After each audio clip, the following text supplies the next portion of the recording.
Hey guys, I'm Anna, and today I'm going to show you how to fix EQ Bank mobile app not working.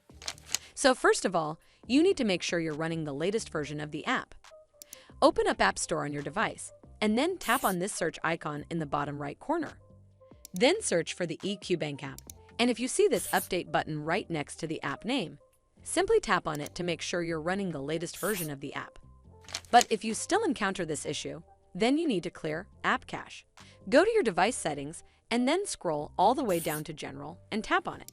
Then tap on iPhone Storage. From here, search for the EQ Bank app and then tap on it. Once you're on this screen, you need to tap on Offload App. Tap again to confirm. It'll take a bit for processing, and then a Reinstall button will show up. Simply tap on it to reinstall the app. This should fix the issue, but if it doesn't, then you need to completely reinstall the app.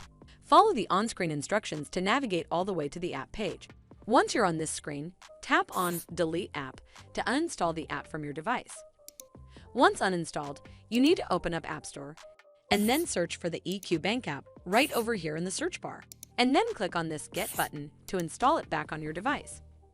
Hopefully this will fix the issue, and if it did, then make sure you give this video a super thanks by clicking on this heart icon to help support the channel, and don't forget to hit that subscribe button. We'll see you in the next one.